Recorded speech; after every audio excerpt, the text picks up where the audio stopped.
Indian river drainage system शुरू करना है, लेकिन उसके पहले हम लोग कुछ टेक्निकल टर्म जो रिवर से रिलेटेड हैं, बहुत एकदम सिंपल वर्ड हैं जिनकी वैसे पढ़ाने की ज़रूरत नहीं है, लेकिन फिर भी कुछ बच्चों की डिमांड थी तो मैंने सोचा चलो कुछ बेसिक चीज़ भी उन्हें बता दें कि थोड़ा उनको कन्फ्यूजन रहता है कि माउथ क्या होता है, सोर्सेस क्या हैं, ये सारी चीज़ों से रिलेट करके थोड़ा से छोटे छोटे टर्म हैं उनको एक्सप्लेन कर लेता हूँ। फिर उसके बाद ड्रेनेज सिस्टम को हम लोग इंडियन रिवर ड्रेनेज सिस्टम की शुरुआत करेंगे। तो सबसे पहले रिवर सोर्स। तो रिवर सोर्स क्या है कि जहाँ से नदी की ओरिजिन होती है, कोई ऐसा ग्लेशियर, कोई ऐसी लेक, मान लो कि ये कोई माउंटेन है और यहाँ पर एक ग्लेशियर है। इस ग्लेशियर से अगर कोई रिवर, नदी निकल रही है तो उसको बोलेंगे, इस प्लेस से बोलेंगे सोर्सेस, ठीक है, स्रोत, नदी जहाँ से निकलती है। अब इसके बाद जो है माउथ क्या होता है, मुहाना का क्या होता है कि नदी जहाँ से निकलती हैं उसे बोलते हैं सोर्सेस या स्रोत, और जहाँ पर नदी अपने वाटर को डिस्चार्ज करती है किसी सी में, किसी बे में या किसी जो है लेक में, तो उसे बोलते हैं माउथ, मुहाना। अर्थात नदी जहाँ पर अपने पानी को जाकर गिराती है उसे हम बोलते हैं माउथ या मुहाना। जैसे गंगा देख रहे हैं, गंगा यहाँ से निकल रही है, गंगोत्री से निकलते हुए ये बे ऑफ बंगाल में अपने वाटर को डिस्चार्ज कर रही है, ठीक, तो इसे बोलेंगे माउथ, मुहाना।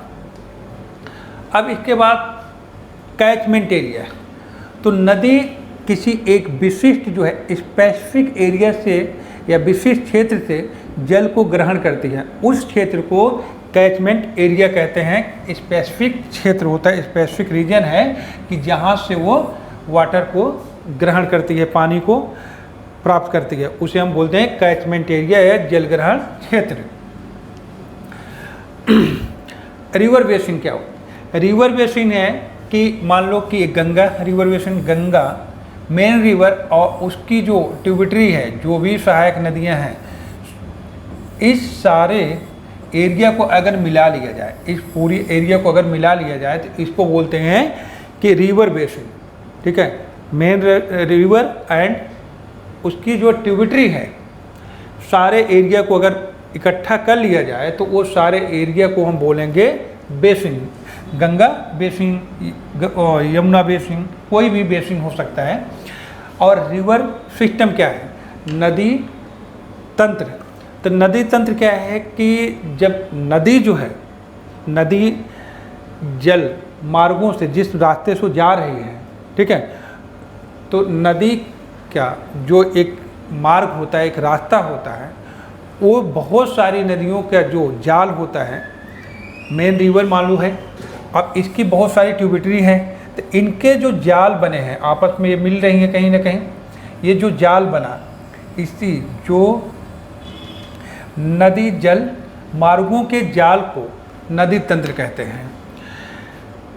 The water of river water channel is called the river system, ठीक, नदी के जल मार्गों के जाल को नदी तंत्र कहते हैं। इसके बाद संगम क्या होता है कि जहाँ पर दो या दो से अधिक नदियाँ आपस में मिलती हैं उसे हम संगम बोलते हैं। जैसे सबसे अच्छा एग्जाम्पल है गंगा और यमुना का जो संगम हो रहा है, वो कहाँ पर होता है? इलाहाबाद में। तो अब यहाँ से गंगा निकल रही, ये इलाहाबाद है, और इधर से यमुना, ये दोनों आपस में यहाँ मिल रहे हैं, तो ये प्लेस क्या कहलाएगा? संगम। तो गंगा यमुना का संगम, इलाहाबाद में दोनों नदियाँ मिलती हैं, उसे हम बोलते हैं, जहाँ पर दो नदियाँ, दो या दो से अधिक नदियाँ मिलती हैं उसे बोलते हैं संगम। ट्रिब्यूटरी क्या होती है? सहायक नदी क्या होती है? मुख्य नदी मेन रिवर होती है, उसके सहायक नदियाँ जो उसमें अपने पानी को लाकर, ऐसी नदी जो उसमें अपने पानी को लाकर छोड़ती हो या गिराती हो, उसे बोलते हैं ट्रिब्यूटरी या सहायक नदी। जैसे गंगा की, यमुना जो है ट्रिब्यूटरी है, सहायक नदी है। अब गंगा जो है यहाँ से निकली गंगोत्री से, और यमुना यमुनोत्री से निकलकर ये अपने वाटर को, पानी को ले आकर इलाहाबाद के पास जो है गंगा में गिरा देती है। तो यमुना क्या हुई? गंगा की ट्रिब्यूटरी, गंगा की सहायक नदी। के बाद सब ट्रिब्यूटरी, उप सहायक नदी। तो जो मेन नदी है, मान लो गंगा मेन नदी है। अब मेन नदी की जो ट्रिब्यूटरी होती है, जो सहायक नदी है, उस सहायक नदी की जो सहायक नदी होती है उसको बोलते हैं सब ट्रिब्यूटरी, उप सहायक नदी। किसकी? मेन रिवर की। तो उप सहायक नदी क्या होगी कि मुख्य नदी जैसे गंगा है, गंगा की ट्रिब्यूटरी है यमुना, और यमुना की जो ट्रिब्यूटरी है वो चंबल है। तो चंबल क्या हुई? गंगा की सब ट्रिब्यूटरी हो गई। इसके बाद डिस्ट्रीब्यूटरी। डिस्ट्रीब्यूटरी होती है कि जब मेन नदी, मेन रिवर का पानी लेकर कोई नदी बहने लगती है, या मेन नदी का जो पानी है जब वो माउथ पर, अपने मुहाने पहुंचती है, उसी का जल लेकर कोई नदी बनकर बहने लगे तो उसे बोलते हैं डिस्ट्रीब्यूटरी। जैसे गंगा जब बे ऑफ बंगाल में पहुंचने वाली, मतलब वेस्ट, यहाँ पर वेस्ट बंगाल के पास पहुंचती है, तो ये जो है गंगा की जो स्लोप है, गंगा वैली क्या, वो ख़त्म हो चुका रहता है। साथ में सिल्टेशन बहुत बड़ी मात्रा में है, फ्लो है नहीं, तो इसलिए आसपास से बितरकिया के रूप में नदियाँ बहने लगती हैं। तो इसमें हुगली जो है इसका अच्छा एग्जाम्पल है। हुगली गंगा की डिस्ट्रीब्यूटरी है। आप हुगली रिवर को देखो, ये गंगा की डिस्ट्रीब्यूटरी है, गंगा के पानी को ही लेकर ये फ्लो कर रही है। तो इस तरह से जब मेन रिवर का पानी लेकर कोई नदी बहने लगती है तो उसे बोलते हैं डिस्ट्रीब्यूटरी।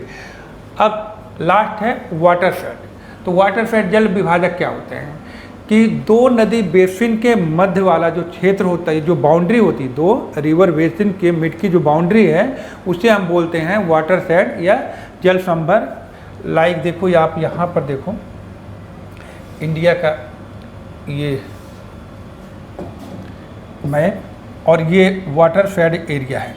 तो वाटरशेड में आप यहाँ